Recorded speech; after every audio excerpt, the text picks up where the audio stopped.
how to crop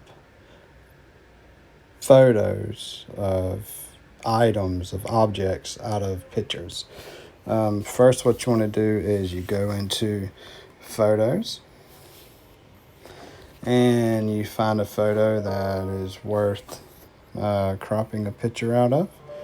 Um, let's say I'm going to crop this one of my niece and her dad. So what you do is you just push and rest your finger.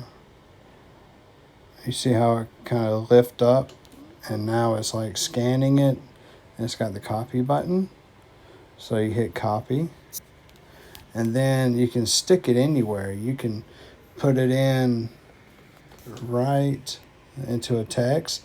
You could put it anywhere you can paste the object, you can put it.